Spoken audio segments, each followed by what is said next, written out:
शांति शांति। समाने वृक्षे पुरुषो निमग्नो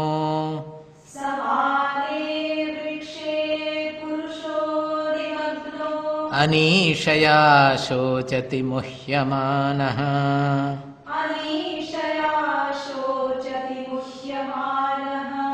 जुष्टं यदा पश्यत्यन्यमीशम्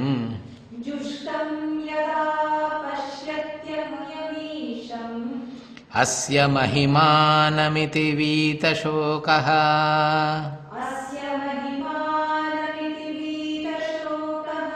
समाने वृक्षे पुरुषो निमग्नः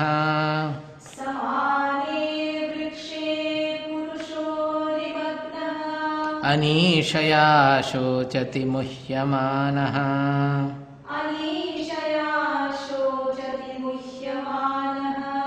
जुष्टं यदा पश्यत्यन्यमीशम्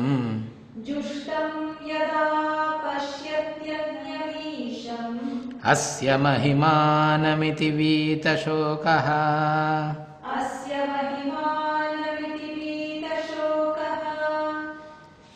See, they are talking about two birds. Suparna means beautiful feathers. That the birds are of beautiful feathers. Dva Suparna, Sayuja Sakhaya. Sayuja means as if they are one. They are very well connected. Actually, truly speaking, they are one. But we see them to be different. That is why they have used the word Sayuja, which means they are almost the same. Sakhaya, that means they are very friendly to each other. Their mind also is one in that, in oneness. Sakhaya. Samanam vriksham parishasvajate. They are clinging on to, perching on the same tree. Samanam vriksham. Generally, it is the illustration of, in one way you can say, as it is written in the books, that Atma and Paramatma. That Jivatma, which we think to be our usual concept of I, is the Jivatma. That we are always finding our I, the common sense I. The other is Paramatma. When we come to know our real I, we know that this Jivatma is nothing different from the Paramatma. They are the same. We can call it Jivatma and Paramatma, or we can say that these are the two identities we have. That Paramatma is our real identity, what we are. And the other identity, Jivatma, is the small constricted I, the egoistic I we are always dealing with which we are interacting with the world. Now he says they are all sitting on both of them are sitting on the same tree. They both are looking alike. Both of them have got beautiful feather. They are very friendly and almost one. Because the real beauty is there in our soul. Although the I we generally know of, we are interacting with, about that I we don't have a very good concept. We think that I am very small, I am powerless, I am envious of this, envious of that, I have so many defects, I have so many impurities, etc. We are thinking in that. Really speaking, it is not like that. The consciousness element in that I, what we are thinking, that is actually the real I. It is not different from our real identity at all. That itself is the revealer. That is revealing the sukha, dukkha, smallness, expansion, liberality, everything is revealed by that. So really speaking, it is really Suparna. They are having beautiful feather. They are the most beautiful we can ever think of. But we think that they are like that. Truly speaking, when the sun rays are falling, it is revealing the filth or the garbage in some places. Some places it is revealing the rose, beautiful rose.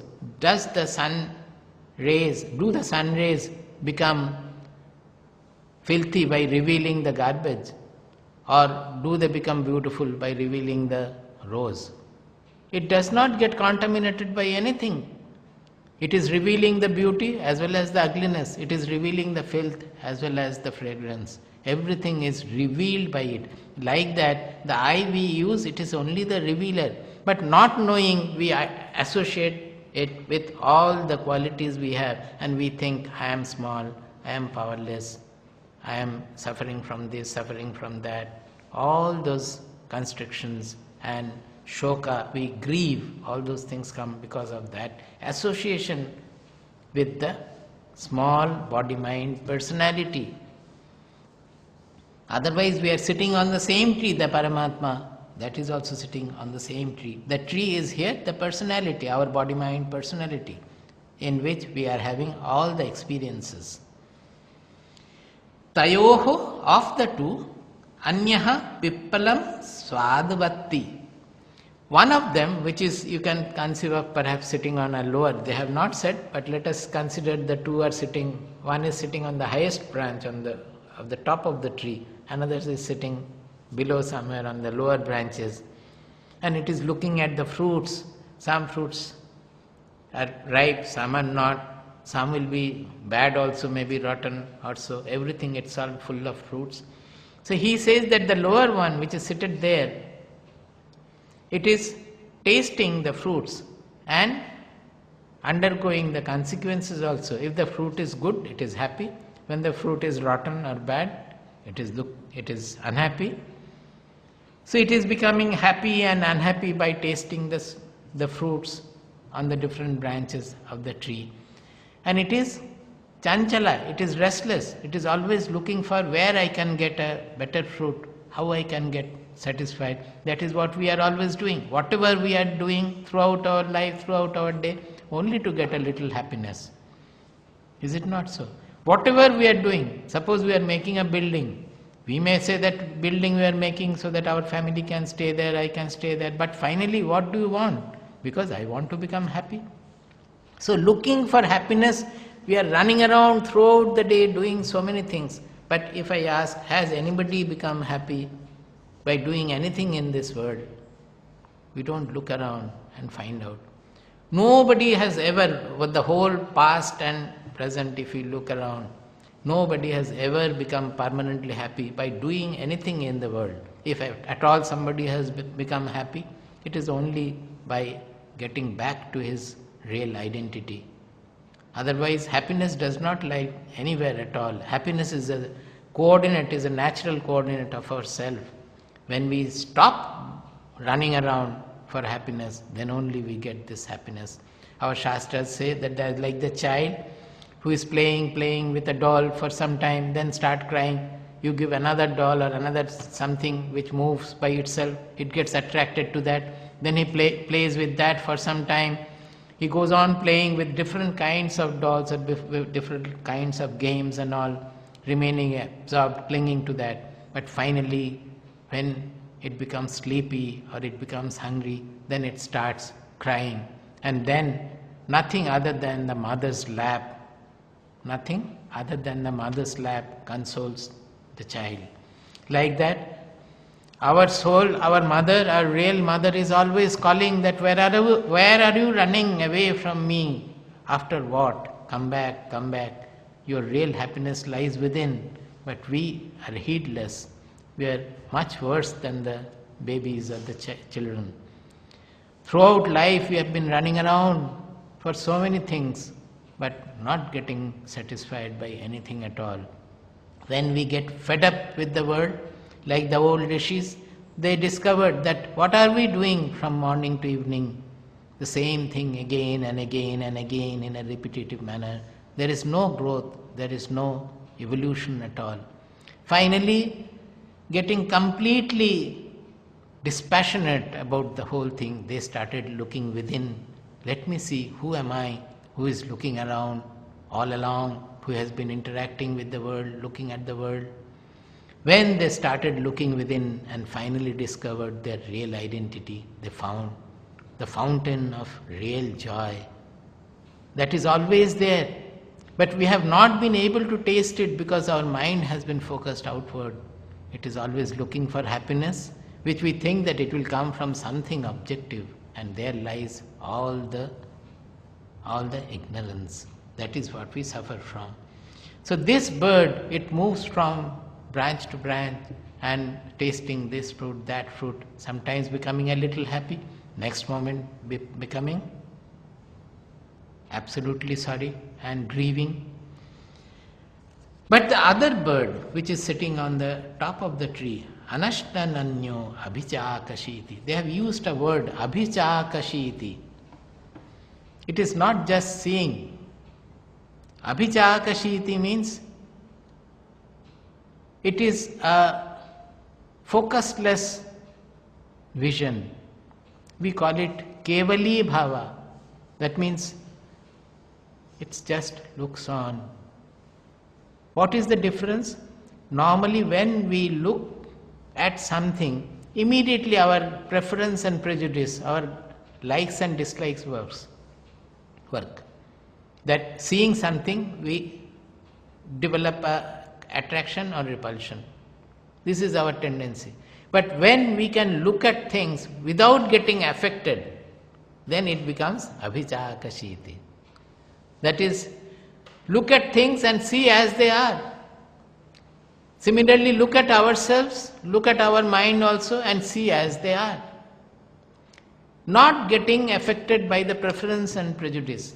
Then our vision will become abhichakashiti. That this bird is looking at the other bird, that what is it doing? Sometimes it is tasting this, tasting that, sometimes it is smiling, sometimes it is grieving. What is this happening around? It just go on looking at it, seeing, without getting affected. So it is called sakshi bhava. In our shastras generally it is called sakshi bhava. Sakshi bhava means it is a witness of everything. But in saying witness, what we mean is that it is not getting affected by what it is seeing. That is the main point here. Such is the state of us. Now, what the Upanishad is going to say is that that is the real identity, the bird which is always looking at without getting affected by anything. But we are the lower bird who is tasting the different fruits, which do not know their real identity, their real mahima, the glory of our real identity. In the second verse, they say, Samane vrikshe purusho nimagnaha anishaya shochati muhyamanaha. So this second bird is sitting in the same, the second bird, no, the first bird who is tasting the fruits. He is sitting in the same tree, but it is completely overwhelmed by what it is tasting. Like that, Purushaha. Purusha means we. Now, Purushaha has got two etymological deductions. One is Purishete iti Purushaha. That means who is encapsulated by our body-mind personality. Puri means our body-mind personality in which the consciousness or the I who is lying, it is encapsulated by that. That is called Purushaha. That means it is the restricted, limited ego. Whereas the other vyutpatti, other etymological deduction of Purushaha is Purnam anena sarvam iti. Purnam anena sarvam iti Purushaha. That means by it everything is filled. It is all pervading Purusha. That is our real identity. Atma is all pervading. It is same as the Brahman. So Purushaha we use for Brahman as well as our egoistic I. Both we use the word Purushaha. In Bhagavad Gita, they have used three Purushaha. In 15th chapter, they have used Kshara Purushaha, Akshara, and also Purushottama. The Purushottama is what we are speaking about, our real identity. Now here he says, Samane vrikshe purusho nimagnaha anishaya shochati muhyamanaha. Anishaya, Isha means controller. Anishaya means out of lack of control, that he finds that his mind is not under his control, his emotions are not under his control. Nothing is under his control. This is the state of us. Suppose something little goes wrong, maybe the food is not all right or somebody has spoken some harsh words. Immediately we lose our self-centeredness. We are so slave to the world, so slave to the objective situation, that anything happening in the objective situation, immediately we get affected. Are we not slave to the objective situation? This is called the anishaya, that because of lack of Ishvara bhava, because of lack of control over ourselves, we are not under our control. We are completely under the control of the objective situation. They can take us anywhere we like. We are slave to the objective world. That is our general state. So because of that lack of Ishvara bhava, it is shochati muhyamanaha. It is muhyamanaha, it is grieving, it is depressed. Depressed is the right word. Shochati means it is grieving. It is grieving, it is depressed because nothing is under its control. It's neither its mind, its intelligence, its emotions, all have become slave to the objective world. Such is the state of the Purusha. But there is a big but.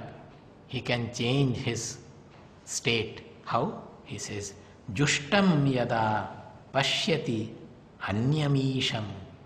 Jushtam yada pashyati anyamisham. Asya mahimanamiti vita shokaha. See, this lower bird can see the other bird. How it is under his control. It is not getting affected by anything happening around. Jushtam means it is worshipable, which other people would very much honor. Isham means who is controller of everything, Ishvara bhava. Jushtam yada pashyati, when he sees the Ishvaram, Jushtam yada pashyati anyam isham, when he sees the Ishvara bhava, the controller, the control of the other, not control actually, it is the power of overwhelming power, spontaneous power, the mahima, the glory which our real identity has. When it sees, then vita shokaha, asya mahimanamiti vita shokaha. This bird also becomes freed of its grief. It no longer grieves. That is, it is eating the fruits and sometimes rejoicing, sometimes suffering. But it finds that how this bird, the other bird, always remains unaffected, as if always it is happy, always it is in prasada, it is in placidity. Nothing can sway it from its stability. So slowly it starts more and more looking at the other bird. It is still eating the fruit, still suffering, still enjoying, but looking at the other bird, looking at the other bird, and slowly that the state of the other bird overwhelms it. And slowly this bird moves closer and closer to the other bird. Actually they are not different. One day it discovers that this mahima, the glory of the other bird, is not other bird at all. It is my own glory, my own mahima. So far I could not understand because of the ignorance I was suffering from. The same glory, what we assign to the God, that glory is there in me also. I am not affected by anything. I am not undergoing any janma, mrityu, any change at all. I remain unaffected by anything happening in the world. So he gets freed from all the shokaha, all the grief and depression. Samane vrikshe purusho nimagnaha. Samane vrikshe purusho nimagnaha. Anishaya shochati muhyamanaha. Anishaya shochati muhyamanaha. Jushtam yada pasyatyanyamisham. Jushtam yada pasyatyanyamisham. Asya mahimanamiti vita shokaha. Asya mahimanamiti vita shokaha. See here, muhyamanaha, I said that it is depressed. Actually, word-wise it means, it has come from moha. So it means deluded. Muhyamanaha means deluded. And shochati has come from shoka. That means depressed, Shoka is the depressed. Grieving is okay, but it means grief as well as depression both. Actually, the difference is that in case of a knower, it's not that he will not have sukha and dukkha. He will have both. Even a knower, will he not like to see his disciples to be very pure and good? He will be happy if he finds his disciples to be like that. If his disciples are fighting amongst themselves or so, he will be having dukkha also. But he will not be depressed by the dukkha, or he will not be elated by the sukha. That is the difference. So he will not run away from the dukkha and he will not run after the sukha. That is the position. So as long as they are talking about this lower bird, that is our egoistic self, who is always getting deluded by the world, so he is getting sometimes happy, sometimes depressed. He is always deluded. But seeing the real identity within, actually we should be able to discover this real identity within.